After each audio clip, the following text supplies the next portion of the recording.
Music and Booze with Mo is produced and distributed by the Center for Culinary Culture, home of the Cocktail Collection, and is available wherever fine podcasts can be heard.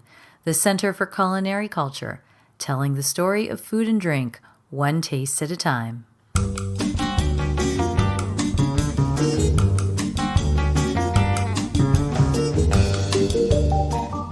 Welcome to Music and Booze with Mo. I'm Mo Herms, and I've worked in the music industry most of my life, so have met some pretty amazing musicians over the years.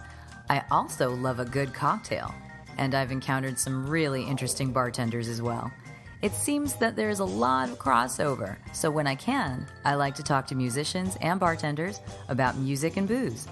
Join us at the bar, won't you?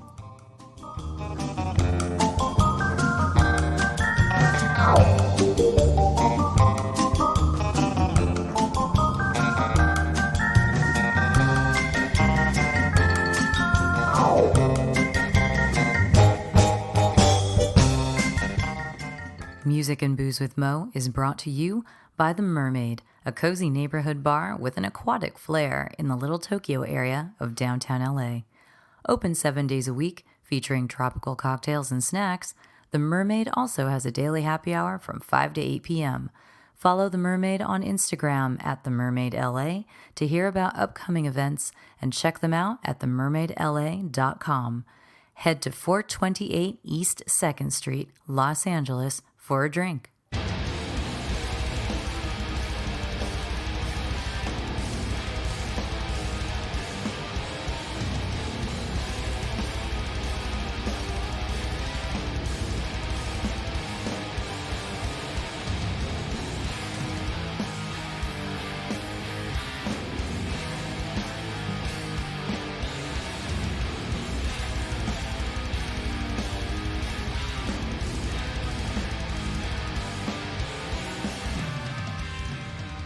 I'm joined today by the master of mezcal and metal, Max Reis. He is here in LA. You can be found at Gracias Madre in West Hollywood. Go check it out online because it's got an amazing agave selection. And he's going to tell us all about the dirty and the good details of that industry. You're going to learn a lot today. He's also going to give you some tips on how to, do that Cookie Monster voice that those like hardcore metal dudes do without hurting yourself, kind of, sort of.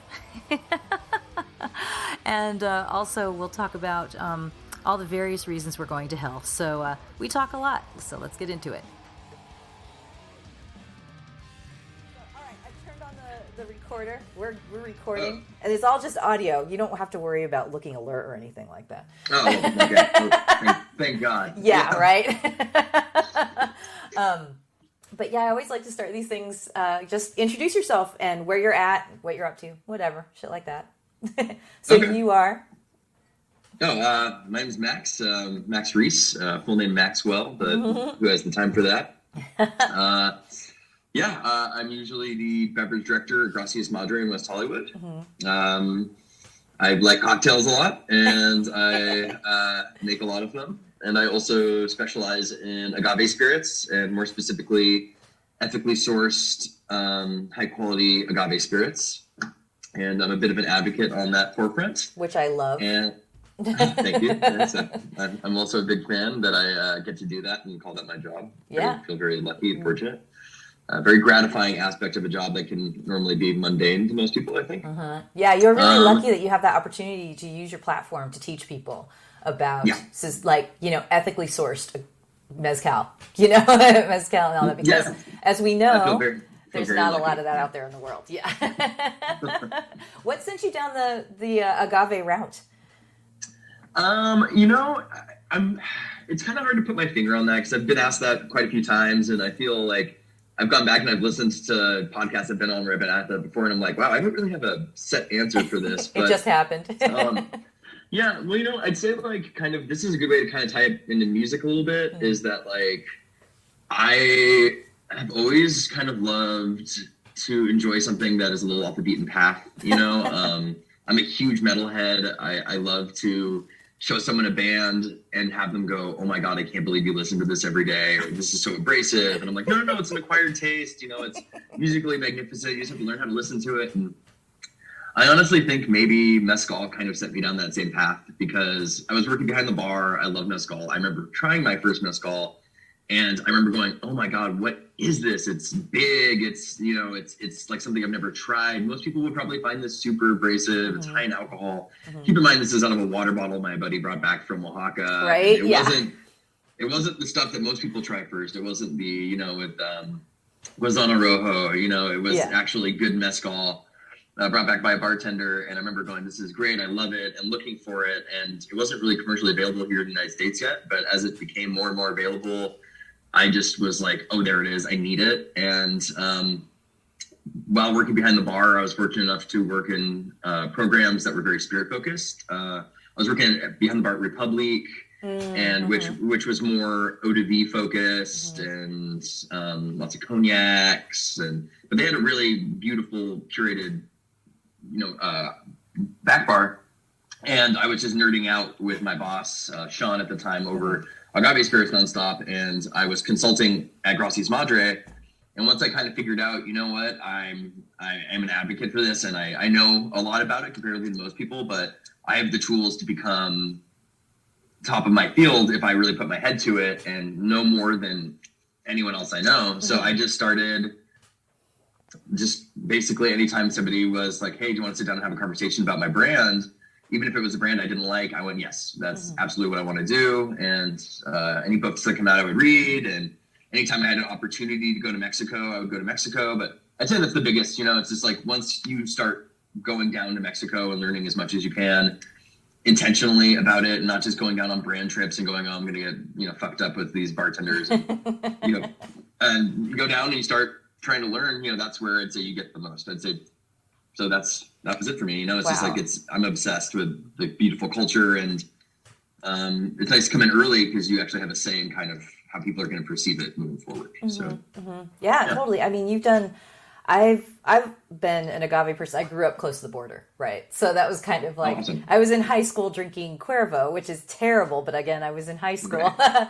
But that kind of got me started. And also, like yourself, the first time I ever had Bacanora, it was not available in this country. And I had it because a family friend who's Mexican, had, you know, migrated years ago, went back to one of his properties there, came back with a bottle. You know, he had his own bottle that he had sealed up himself of Bacanora. Great, yeah. And he asked me if I wanted to try it. He's like, Mo, I know you like agaves. Do you want to try this? Now, this guy is a really good friend of my father's, right? So my dad's like, when did you start drinking this stuff, you know, to me? And I'm like, you just don't want to know those things, Dad.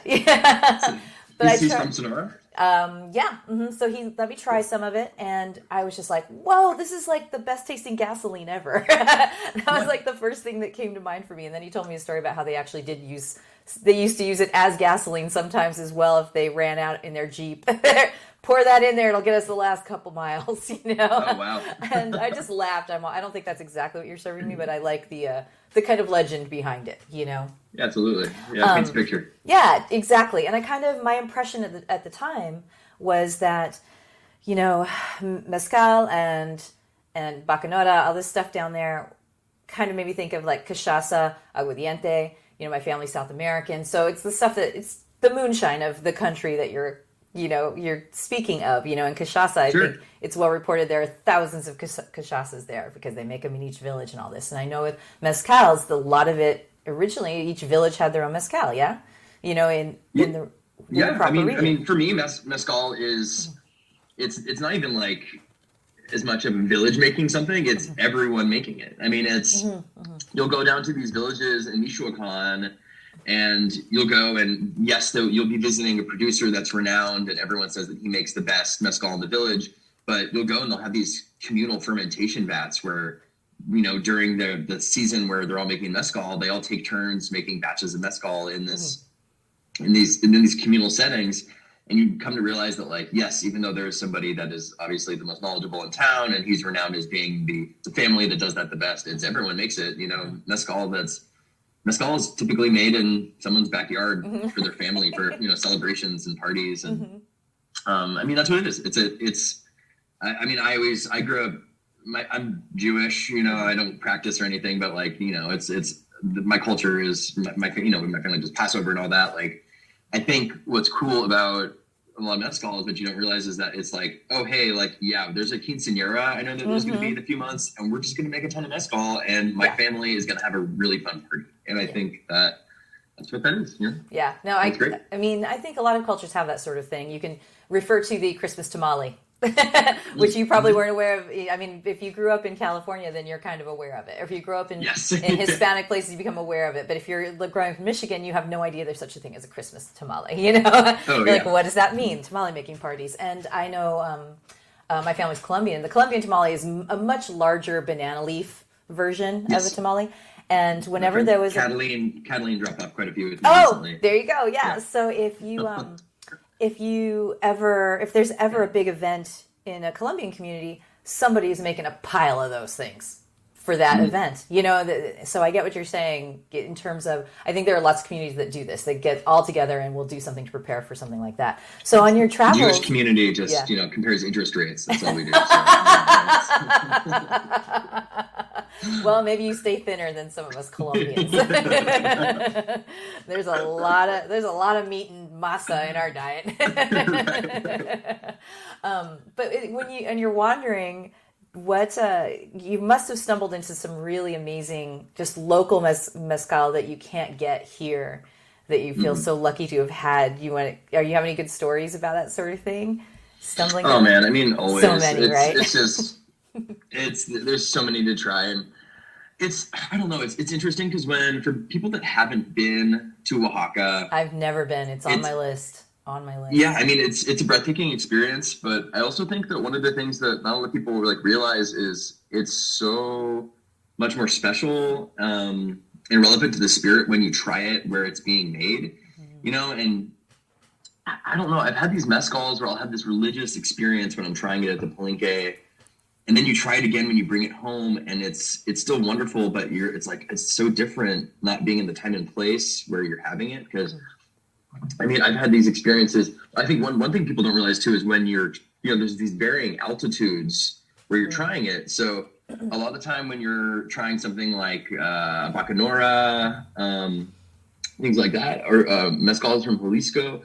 A lot of the time, those spirits, they have a very savory flavor versus ones you might have in certain areas of Oaxaca.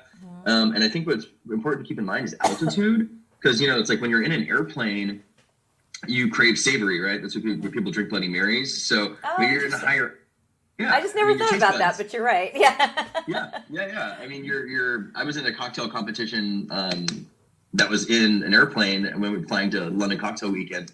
I made all my cocktails savory because I knew that is what your palate wants when you're at that altitude. So, wow. So a long time when I've been there and I've had these insane experiences, I'll come back and I'm like, you know what? It's like my palate has changed a little bit from when I initially tried this. So I just think there is something beautiful about just trying these people's spirits when you pull over the side of the road and you just try these. I mean, but of course, I've had experiences where it's just things you can't bring back. One of my favorites, are you familiar with the Mazonte lineup? No, I don't think so. I have to see the label. Mazonte is fantastic. Please come by the bar anytime you want to try it. My ear pod fell out and landed in my hair. Okay, there it is. So we probably have about the same amount of hair too, so I understand. Mine's just a little bit straighter than yours right now. Right. I know, I got the morning curls. Yeah, so there's a gentleman by the name of Jorge Perez. And Jorge Perez he distills out of northern Michoacan. Mazonte is the importer, by the way, or not the importer, the curator that brings it in. It's very high end. A gentleman by the name of Pedro Jimenez, like the sherry, curates it. His shop is based out Guadalajara. And I consider him more of a historical preservationist. So he goes and he finds these agave forms that typically aren't from Oaxaca. He has one bottle I've had from Oaxaca, which was a gift. He doesn't import it. But he finds these styles of mezcal that he's trying to preserve in predominantly Jalisco and a little bit of Michoacan. And he basically pays considerably higher than asking price, refuses to buy over half of a batch because he wants it to be intact with like the native culture that would enjoy it. He doesn't want to alter that. And he has some of my favorite, it's not always the most approachable, but it is absolutely my favorite. Some of my favorite mezcal I've ever had. Wow. Just absolutely insane. But Jorge Perez out of Michoacan, he lives in a village that only makes Alto. And Alto is a kind of agave. It's one of the largest agaves I've ever seen get made into distillate. It also has one of the lowest Brix content by volume out of any agave. So giant plants, almost no yield. He does all of his distilling in these beautiful Filipino hybrid stills, which mean that they're basically wood and brick. And he does there's this holy tree where the monarch butterflies migrate to from Canada. And he has this whole story about how he was praying in front of it and all this stuff, and he got struck by lightning, and he turned the two halves of this tree into his stills, so it looks like these giant trees. The tree was struck by lightning, or he was struck by lightning? The tree. The tree. Him. Okay. Yeah. Wow. Okay. But he took the halves of this tree, and he turned it into his two stills. Wow. So they look like these two halves of this beautiful tree. And this is in that village one of the villages I was telling you about, where they all have these communal fermentation vats, but he's like the legendary one. His family is well known for making it. He's a total badass. Everyone respects him in the village. The rumor about him is that Jorge plays soccer with rocks. That's like how badass he is, But anyway, so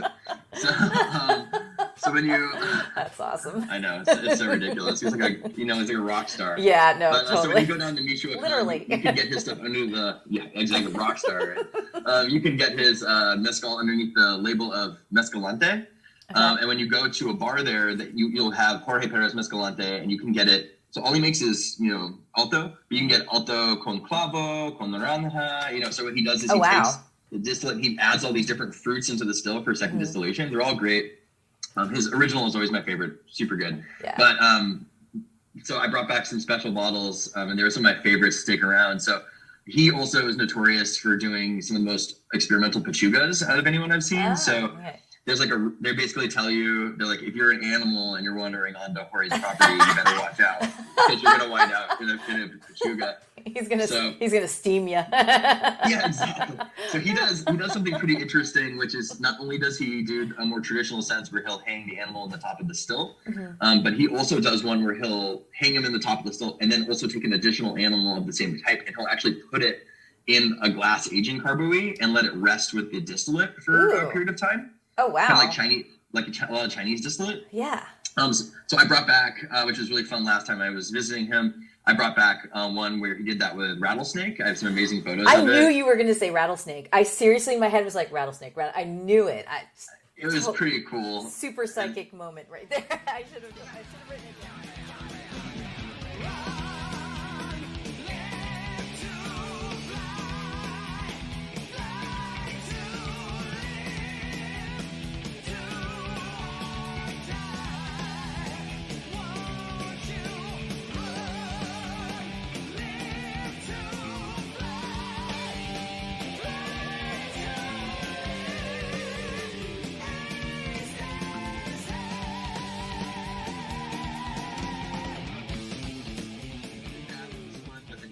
One, and I had so much fun with it, which is I did one where he did it with coyote. So wow. not quiote. A lot of people were like, "Do you mean quiote? Like the stock?" You're like, no, an actual. I said, no. Coyote. They're like, "Do you mean coyote? Like the type of agave?" I was like, no. Coyote. Like you're like Wile E. Yeah, Wile E. Coyote. So it was really fun because I brought it back, and I brought back one where he just distilled it in the top of the still, and I brought back one where he also had it rested in the vessel.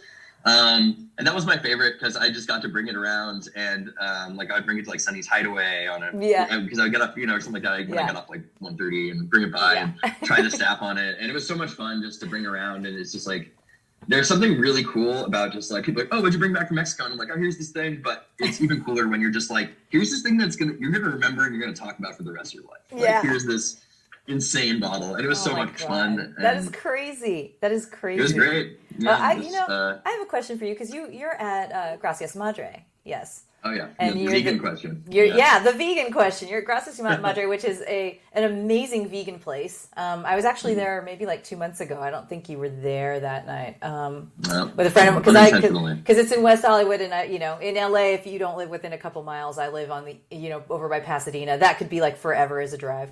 But I'm like, I got to get here, and of course, it had an amazing agave. There's the agave menu, and I told my friend that I met there, I'm like, we're only drinking agaves. I don't even know if they offer anything else, but it really doesn't matter. We don't. Okay, yeah, I'm like, that's what they do. That is their thing. That is what they do. I think I just spoiled myself with the Ray Campero, But yeah, the vegan question. It's an amazing vegan place. So can you get away with mezcals like that there? Do you not have them on the menu? No, I can't. I don't do any pechugas. Well, I do technically. I don't do any traditional sense pechugas, which are Got it. For people that don't know what a pechuga is, it's it translates to breast, but to the people of agave, it usually means more of heart. Usually what it is it's going to be the matriarch of the family, so the mom or the grandma, who has kind of witnessed multiple generations of mescaleros within her family. And usually what she'll do is she'll curate a selection of fruits and nuts of the season, and then usually an animal that is associated to the time of year on the property. And basically what it is it's the heart of the palenque, so it's a snapshot of a time and place. So even though it translates to breast literally, a lot of the time they do hang a chicken or turkey breast on the top of the still. To them, it more literally is just like fruits, nuts, animals. So it can be iguana, it can be turkey, it can be whole turkey, it can be turkey breast, it can be coyote, like we just talked about. I never knew that. That's so amazing. That's so amazing that there's this strong kind of matriarchal component. Yes. That's one of the most. To that process, especially when you hear about places where maybe they not allowing women to be part of the process or to be the distiller or anything like that. And again, that makes me feel more of that kind of community bond. There's a lot more of that coming to light. There's definitely, I'd say mezcal celebrates the women a lot more than a lot of other spirits I've seen. Not always on the bottle, but definitely behind the scenes. And you're starting to see generations of people starting to celebrate it more. Places like Quiche, the band Quiche, like there's Rana Sanchez is a prolific mescalera, and there's a lot more of these mescaleras that are coming to light and doing these things. There's this brand called Pane Canestini, which isn't currently imported to the United States, but if you swing by the bar, I have a few bottles. But that's an all-female mezcal collective. Oh, wow. Which is really cool. Amazing. Which is really neat. So if you swing by, I can taste you on that. Yeah. But yeah, it's coming a lot more prevalent. Actually, so I went down and I made a pechuga at the Don Mateo family with Emilio, who's the current mescalero. And we did like a pechuga as a group. It was like me, Sean from Republic, Gino, who imports it, Davo G from KNL Wine. It was great. But Mike Rooney from Orange County over at Baca. But yeah, we got to do our own little blend. And that one in particular, it was turkey, iguana, venison. Wow. It was a lot, and rabbit. Fruits and nuts of the season, and we did the blend, and that was when it became very apparent to us like how much of a role that the mom had to play in it. Is Emilio's mother. His father had just recently passed away, so it was like he's been taking over. Wow. Very special. Yeah, it was very beautiful and sad, and but anyway, so when we were working on the packaging for it, when they started bringing it back, everyone agreed that it should be usually where there's a picture of Emilio or the father on the bottle, we put a picture of the mom. So because the pechuga, you'll notice from Don Mateo will always have a picture of the mom on it now. Oh, that's so cool. That is so cool. Well, since you have been really using your platform, I was saying, to educate people a lot, and you're looking at like ethically done mezcals and all this stuff. Can you rattle off a couple that we can support, here in the States? Sometimes it's more of a quest to get some of these things. We live in California. We could, in the traveling days, we could go to Mexico and maybe find these things out. But what can someone either order online or maybe at their boutique liquor store? Some places actually carrying stuff like that. What are some good ones people should look out for? Yeah, I mean, there's all sorts of good ones to look out for. Like I was bringing up Mezonte earlier. Yeah. The Mezonte ones are amazing, but they're probably at a price point that most people will find a little inaccessible. But if you see one, grab it. They're How great. do you spell that? Mezonte, is it M? Mezonte. Okay, just like it Mezonte. sounds. Okay, making sure. Mezonte. Yeah, which no, it's great. But yeah, I mean, I'd say for something accessible, especially here in California, one of my favorites, and I'm not just saying this because they're based out of LA and they've become friends of mine, but the Mal Bien lineup. So there's an old saying: "It's for all good things mezcal, for all bad things mezcal." So that's where Mal Bien comes from. It's a great little name. Yeah, so those guys do a really good job of importing some of my favorite mezcals, but the reason I'm plugging them out is because you can get Mal Bien Espadín, which is like their well mixing mezcal, and I still think it's a fantastic representation of the category. It's well priced. You can mix with it. You can sip it neat. It's an all around mezcal to be enjoyed, ethically produced, ethically imported. People are paid well. It's like complete traceability. And then they have a green tape lineup, which is more of their wild varietals and more, boutique expressions. And those are also at an incredibly accessible price, which is great. So, I mean, those are all amazing. I think that Ben and Anthony, the two gentlemen curating it, have outstanding palettes for mezcal. And I think that each one is very unique and, like I said, well priced. Yeah. And then they're also importing the Neta lineup as well as the La Locura lineup, which are some of my favorite higher end sipping mezcals. And those are all underneath their import portfolio. So I think they're doing a great job. And those are honestly some of my favorite bottles.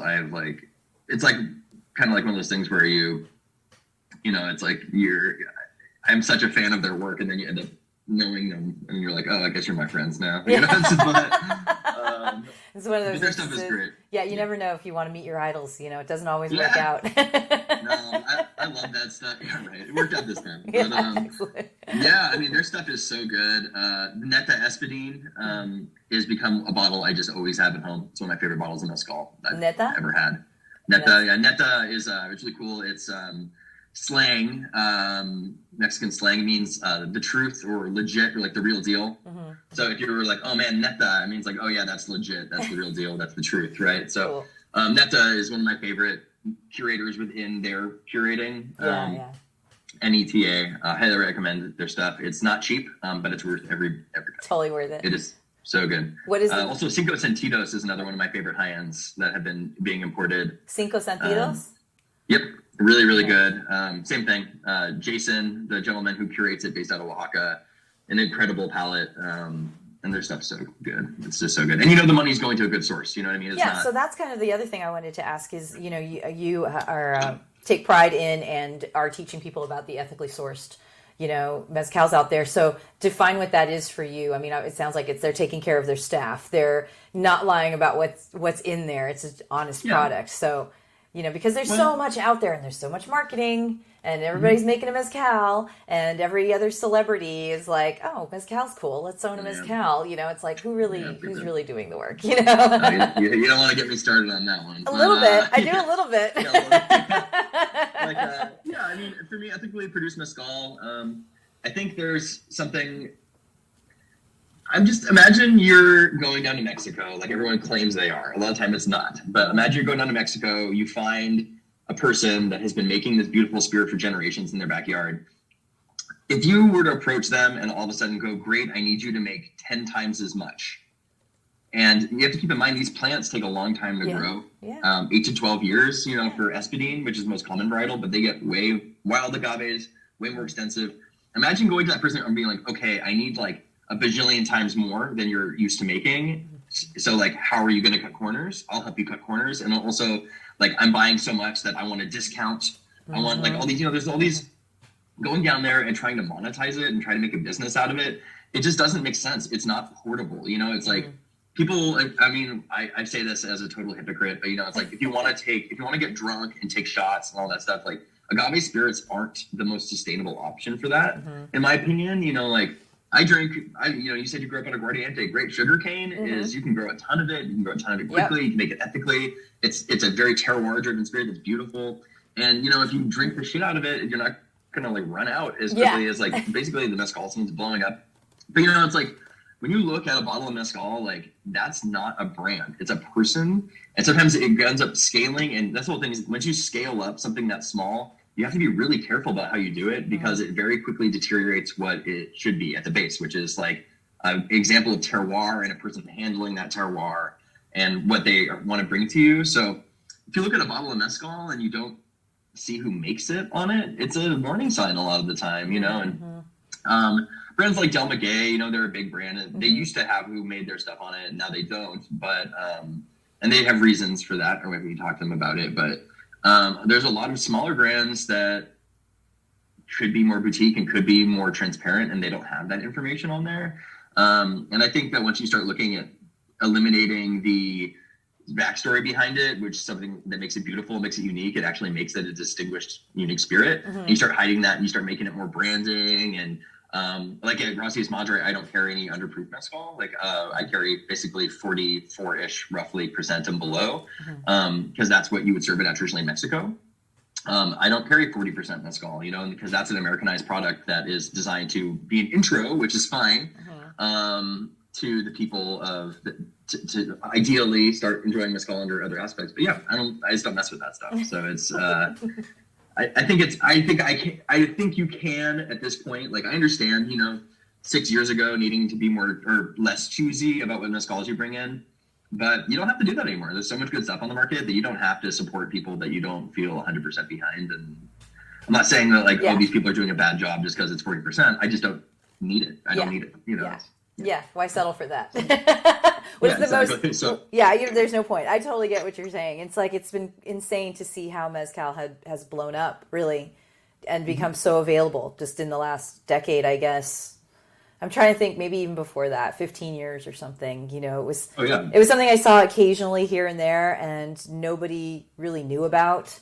And you know, I felt like, why do I know about this? Oh, maybe because I grew up with people who had it in their homes, you know, growing up around so many Mexicans and stuff who had this shit from their families. And so I feel fortunate to have known that. And now everyone's like, yeah, mezcal.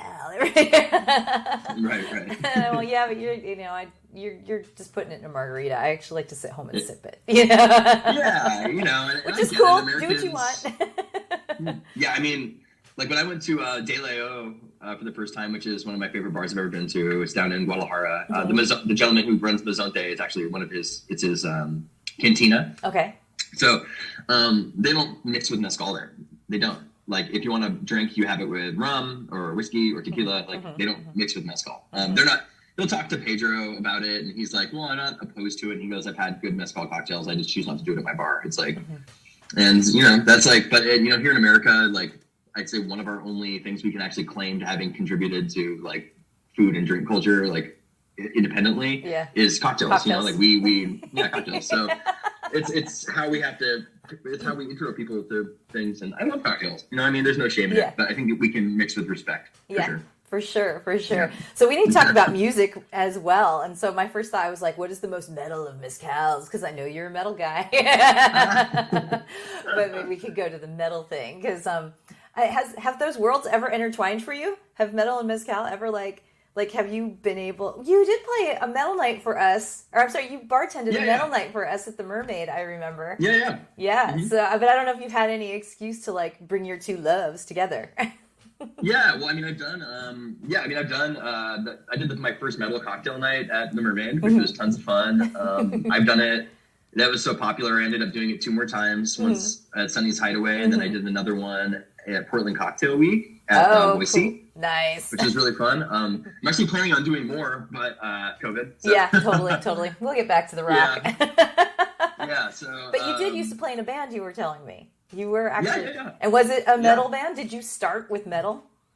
Yeah. So I was in a touring metal band for most of my 20s. What did you play, or did you sing? I did vocals. Yeah, I did vocals in the metal band. We would all write the songs together, but live I would do vocals, and which is really fun. It was one of the best times of my life, for sure. Do you have any recordings of that? Oh yeah. We're on like Spotify and Apple Music. Oh really? Okay. What was the name of the band? Yeah. Mouth of the Serpent. Mouth of the Serpent. Did you make a cocktail called Mouth of the Serpent? No. At Sunny's or something? You always Maybe have I great will. names. You have great names for your drinks. Thank you. Yeah. For the metal I night. try to make the menus very thematic. Yeah. So, okay, so it's Um, Mouth of the Serpent. Got it. Because this, yeah. I'm Yes. looking this up. I have to look this Yeah. up. Please. Yeah. We'll get that two We're on cents there. to you, like two Oh, cents thank you. I streaming appreciate earning, that. right? Yeah. Give me that 0.06 cents. Um, Yeah. yeah. So I did that for a long time, and then recently I made a little foray back into metal for fun. The card game Magic the Gathering did a reveal for their new card set, which is a Viking world called Kaldheim. And I got paid to curate a band. So we put together a band, wrote some songs, teamed up with some people I really, really enjoy and respect in the industry. And we wrote songs and we made a fictitious metal band that played on a fake talk show that revealed all the new cards, like kind of as the backing band, That's which was amazing. it was really cool. So. Is that something that someone could still watch if they wanted to? Yeah. If you went on YouTube or on Twitch under Magic the Gathering Kaldheim, if you were to type that in, it'd be the first thing that pops up. That's amazing. Yeah, it was very fun. It was a really fun, cool opportunity. Yeah, it was great. It was I really love enjoyable. it. So what got also, you? Oh no, go ahead. No, please. Oh, I was just going to Yeah, ask you just what ramble. got you in. When did you? I mean, were you a kid like singing in your mirror at home, and then you're like, I must be in a band? What got you started? I really wish. I wish I was. I mean, who were you obsessed with when you were a kid? Yeah, well, I mean, when I was like a really young kid, Ozzy Osbourne has always been one of my favorites, like forever and for always. I've been obsessed with Ozzy since I was a kid, and it's ring true. Like riding in the car with my cousin, blasting, Mr. Crowley and whatnot. Like some metal adjacent things. Like I don't know. When I was in like 6th grade, I got into like Papa Roach and all that, and I liked to grow some music. Mr. Bungle, I was really big on. Oh yeah. That's awesome. Which was a great foray. But yeah, no. There's this one point I was hanging out with some kids that are a little older than me. Kids, we were kids, and we would drive around. I remember my friend Nick Stanley. We would drive around in his old beat up car with like the worst speaker system ever, and he had like the CD player put into the tape deck and do his thing. And we would go on high rides and just get super stoned, and he would pop on the most abrasive like black metal and death metal and just show me these things. And I remember like not liking a lot of it, but then liking just like really just treasuring this moment and just trying to like, and then, I started finding metal I really liked, and I just kept making myself listen to metal, and I would find a band and all of a sudden it would click. Like, okay, like I like this kind of metal. I like this kind of metal. I like this kind of metal. And then all of a sudden it was just like, I listened to metal all the time. Like I just listened to so much metal. And by the time I was a junior in high school, like I was fully obsessed. And I would drive out to San Francisco and we'd, go out to the Pound and go to metal festivals. And I actually ditched school. My graduation was on 666, my senior graduation. And we ditched part of our graduation to go see Slayer play on 666. Which is really fun. And was that in the city? I love the metal community. And was that in the city that you went and got to see them? I'm guessing you were a Bay Area kid at this point. No, they played. Where did they play? It was like some big amphitheater, like in like Concord, or it was like the House or something. Yeah, that was a big venue. No, I lived in the Bay Area for 18 years. I was there cool. through the 90s and some of the 2000s. So I'm trying to think, and I worked in radio in the Bay Area in the 90s. So I'm like, okay, what were some of the good metal fests that were coming up at that time? Oh yeah, for sure. Yeah, I mean, I used to go to so many, but it was great. Well, what was one of the first? You were saying like, you're listening to metal in the car with your friend, and like snaps. What were some of those early like this band? You're like, wait, I think I actually like this band, and it's like some black metal. What were some of those bands? Do you remember? You got to remember. Yeah, some like good. So your early favorites. Yeah. One of my favorite. Yeah, one of my favorite death metal bands I still love is Gorguts. I love them. They're incredible. Black metal wise, bands like Leviathan, I really, really loved. Yeah, I mean, there was a bunch. I mean, it's hard to put my finger on. When I remember in 10th grade, I got it was not cool to like at the time. Like, all my friends were listening to really underground black metal, and this was a little more poppy, but I loved the Black Dahlia Murder so much, and it was like a good kind of high energy foray into that. I still love the Black Dahlia Murder, and they've become a very respectable band in my opinion. But back then it was more like metal. Back then it was like more metalcore. You know, it was all the older kids were like, "Oh, that's lame new stuff," and now they're cool. But yeah, I mean, there's so much good stuff, and like I'm also a big prog rock fan, so it was like. It was just really cool, just like really technically proficient music. It was finding bands that paralleled it. You know, it's the same thing. We'd be listening to like Yes, and then all of a sudden we'd be popping on Gorguts and Suffocation and, you know, stuff like that. It's just, I mean, I remember Suffocation hearing for the first time because that was the first time I heard like guttural low vocals. I loved that. Is that my friends all listened to Is that what you do when you sing? Do you do the Cookie Monster stuff? Yeah.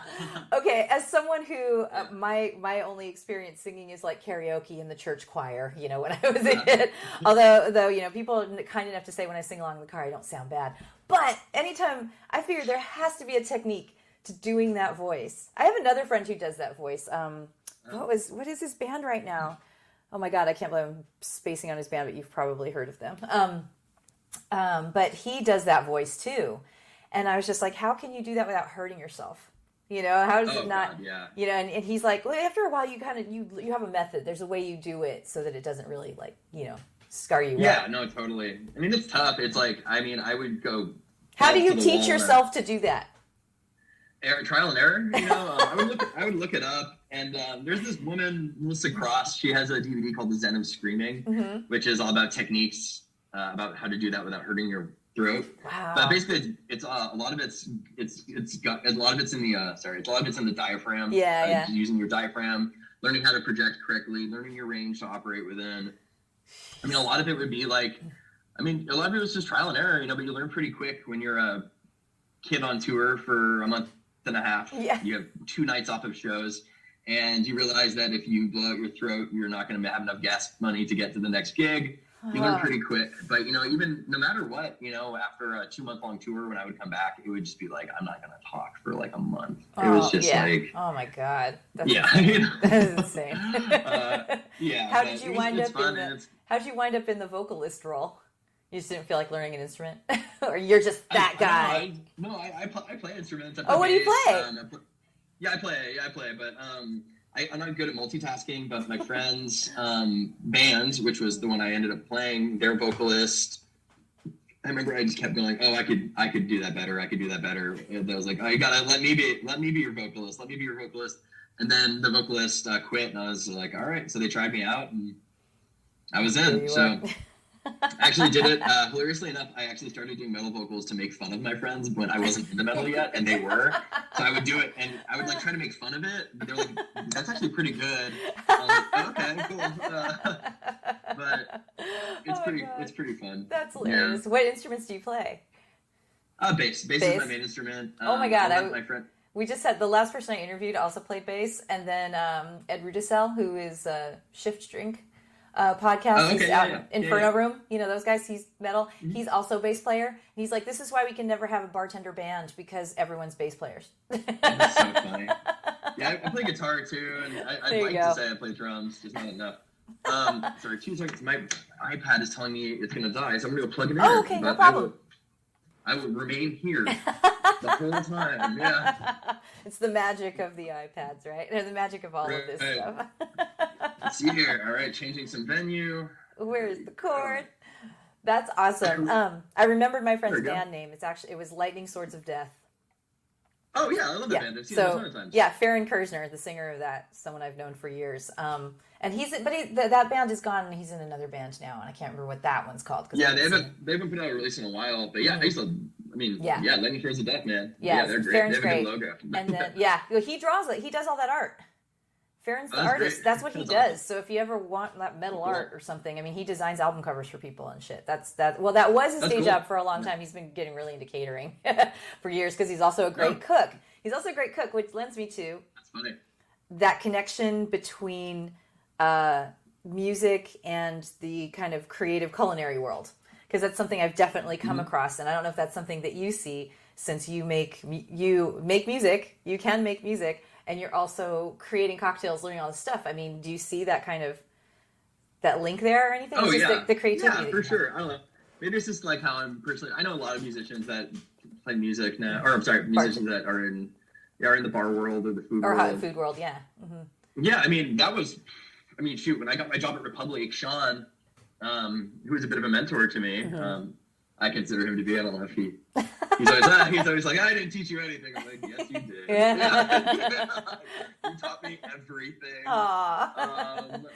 He when he was interviewing me, I think part of what got me that job there was he was like, so what do you do? And I was like, well, I've been in a band. I still am in a band. We were touring all the time, and I got into the bar world, and now I like making cocktails. I'm obsessed with cocktail culture and spirits culture. And he was like, I was in a touring band and all this stuff. And he like started showing me pictures of him with like really long hair and all this stuff like pretty recently. And we like identified over just kind of our story about slowly phasing over to the bar world and finding that creativity. And I mean, plus musicians love to drink, you know. Yeah, I know. Yeah. So, and I know, and we already talked that you've done like metal themed booze nights as well. Yeah. And I always ask people, I'm like, have you ever had a chance to kind of like, you know, did you create drinks with names of songs, you know, that you did and all this? But you've done that. Yeah. And I still remember one of your Sunny's nights where was it at Sunny's or was that the one where you served the drink with little trees? Yeah. I did that at all the metal ones. Yeah, I made that one was called Broken Sword, named after the Bathory song. Yeah, it was really fun. I made these like little coasters with all these little trees on them. Yeah. And then the actual drink itself, I bought these small metal swords. Yes. And we put them in the top of the drink and we lit them on fire. I wanted the drink to look like a flaming sword in the woods. Yeah, it was very Norwegian. yeah, that was a fun one. That was an interesting pop-up because I'm not doing that on the next iteration, but all of the drinks I made, the challenge to myself was that they all had kind of gross ingredients in them. That I remember the camel milk one. Yeah, you had clarified camel milk, and I was like, where on earth do you find camel milk? That's not something I ever thought about. It's this ongoing joke because I had to buy it, of course, on the internet, to like overnight it. And I still get text messages that are like, we're doing our end of the year sale on camel milk, like 20% off. Which is just pretty funny. But yeah, that particular pop-up actually, I bought holy water on the internet and I acidified it. So there was actually no citrus in any of those cocktails. It was all holy water from the River Jordan, blessed in the Vatican, that I bought. And I added citric and malic acid to it in order to create balance in the cocktail. So that was I had no idea you had done that. Dude, I went to Catholic school. There's this little part of me that's just like, I don't know what to think about it. But I think it's, I actually think it's awesome because once I was done with Catholic school, I was also done with Catholicism. But I mean, that's so crazy. I love that. Oh my God. Funny. What a heathen. Oh man. I'd say the most offensive part was I did a burnt Bible orgeat, I called it. Yeah. It was pretty funny. Oh my God, that is pretty metal. Yeah. I literally just burnt Bibles and then mixed it with water, sugar, orange flour, and rose water. And I made it into a syrup. It was actually paper. It was burnt It was a burnt Bible. Yeah. Whoa! Oh my God! Yeah. I'll send you some videos of me making it. Oh my God, that is so crazy.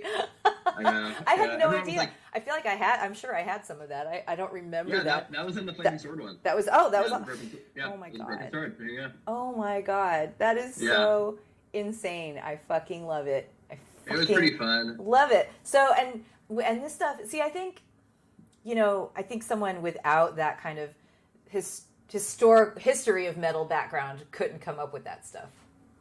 Yeah, I mean, it's, I just wanted to be like offensive and ridiculous. Well, there's an irreverence to it. Yeah. It's still fun. It's very reverent and it's very metal. There's all that there. Oh my God, that is so crazy. Yeah. It was fun. The next one I'm doing isn't quite the same. Mm-hmm. Some people in the cocktail community, I don't think really got everyone loved it except for some of my friends that were like, well, why would you put ingredients in something that don't taste good? I was like, well, that's the fun. It's like a challenge. It's a concept pop-up. It's not really a normal cocktail pop-up. But you made so it the taste next good. one, it was fun. So the next one I'm doing, I've been R&Ding for a while. It's on the back burner. It's more of a little bit more less literal metal, because if you go on my Instagram, I have all the garnishes. They're always like super metal. I'm doing that, but I'm applying that concept of metal brutality and themes, but I'm applying it more to like a tiki kind of a vibe on the next one. So the father of, he created the Church of Satan, Anton LaVey. Before he was the founder of the Church of Satan, he actually was an organ player for a carnival. So he has a whole album he has a record out of his organ music, and it's called Satan Takes a Holiday. Yes, that I'm familiar with, because we had it at my radio station. Again, Bay Area radio station, nonprofit. Sure. It was a non-commercial radio station, so we had that. That's great. That's awesome. You can't be in San Francisco and not know about Anton LaVey. I mean, the biggest Church of Satan is there, you know. So my next whole metal pop-up I'm working on that I had pretty much nailed down that I'll do once the world reopens is also called Satan Takes a Holiday. Nice. But it is more themed about what if Satan took a holiday. So it's like Satan on vacation, kind of. Well, a question I can have for you related to that kind of is, I always like to ask for pairings. I always say to people, what are you listening to while you're drinking this? And it seems like you've actually had life experience with that, because, you've done metal DJ nights while you're making cocktails and all of that. But maybe you can just recommend, to our people. Maybe there's a cocktail someone can make at home during this COVID time where we're all locked away and becoming home bartenders. Or maybe it's just something to sip on. And what should they listen to get the full Max Reis experience? Oh, that's so funny. What's hilarious is my ex-girlfriend used to always make fun of me because we had this insanely gorgeous clawfoot bathtub. And we're coming off a double and all this stuff, and I would just walk in and just look like I just need to chill out. I'm dead. I just worked a double, and even though this isn't a cocktail, and she would laugh at me because my favorite thing to do ever was I would just put on Wolves in the Throne Room or some really beautiful Norwegian, like an orchestral metal kind of thing.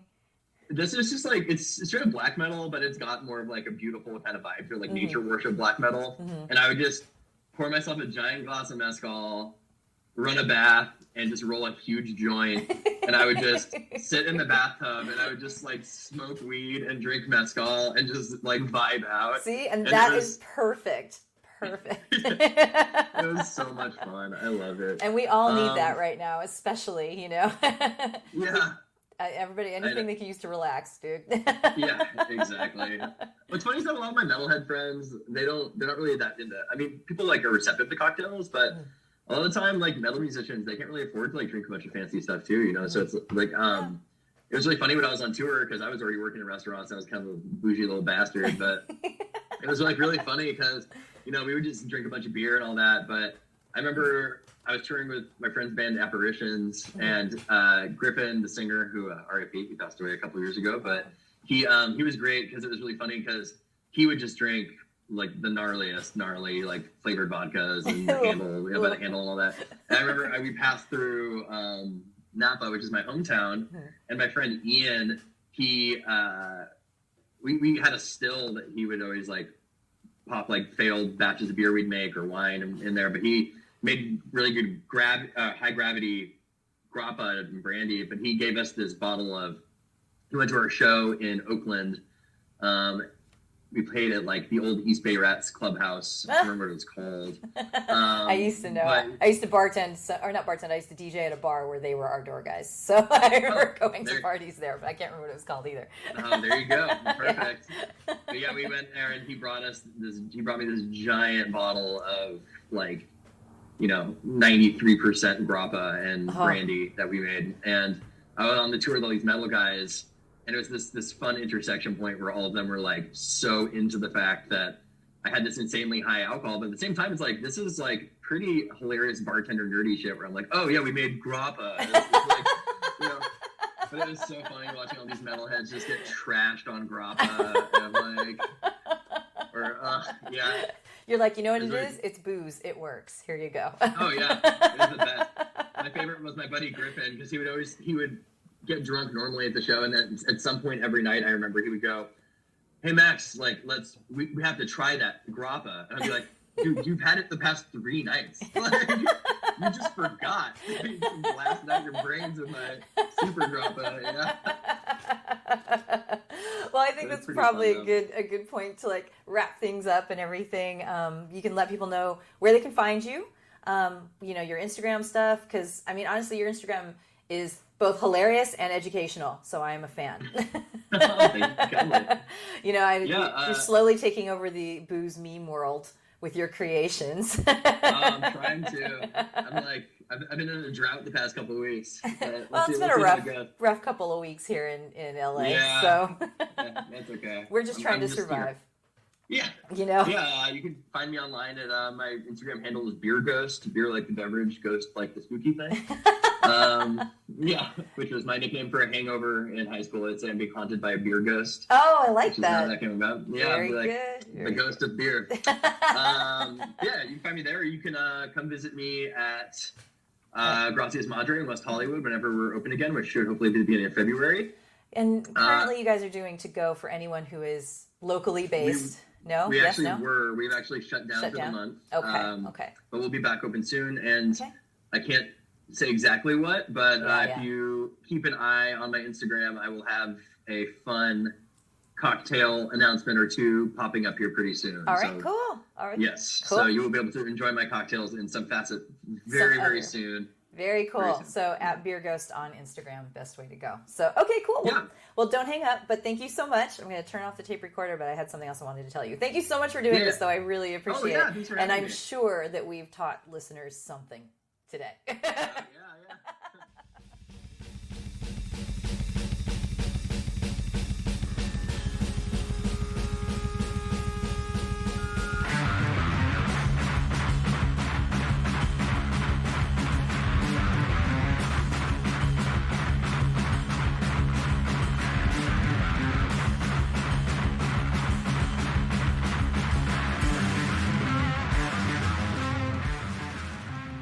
And there you go. Follow Max at Beer Ghost on Instagram so that you can stay up to date on metal, mezcal, Magic the Gathering, and miscellaneous mayhem.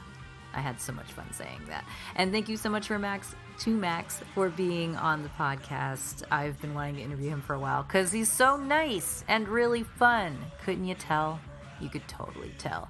So thanks for tuning in, and remember to check out his super hardcore, maybe that's not the word for it, actually, you'll have to go listen to for yourself, but we do have a Spotify playlist over on the Shibi Mo Spotify page for you to listen to that Max has created for us. And did you think we were going to listen to his band? Because of course we're going to listen to his band. So now let me play for you Mouth of the Serpent. The song is called Blood Right.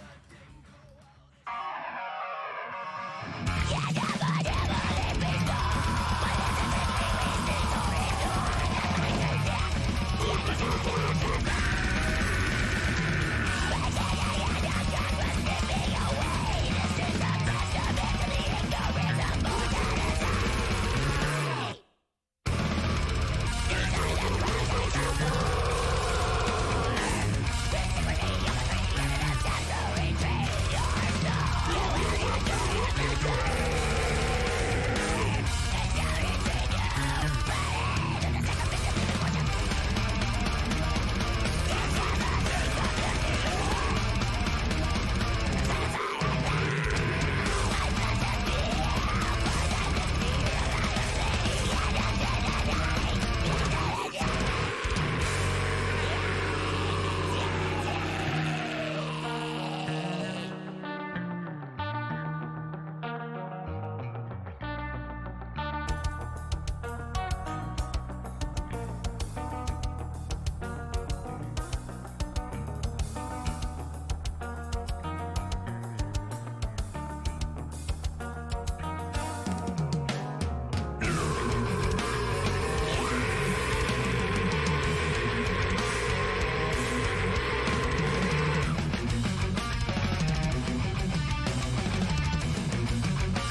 Music and Booze with Mo is brought to you by Barkeeper, a head shop for cocktail lovers, located at 614 North Hoover Street in Silver Lake, Los Angeles. Stop by for barware, vintage glassware, a carefully curated collection of spirits, and one of the most impressive selections of bitters anywhere.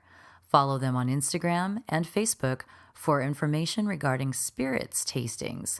That's barkeepersilverlake.com, and also in the Virgil Village neighborhood of Silver Lake, Los Angeles. Thank you for tuning in to our barroom chats on Music and Booze with Mo. For more info about today's guest, or if you want to connect with me, check out my Facebook page, Mo Herms. Please subscribe to the podcast and feel free to tell all your friends about it. While you're there, give the show a rating and a review. It really helps to get the word out.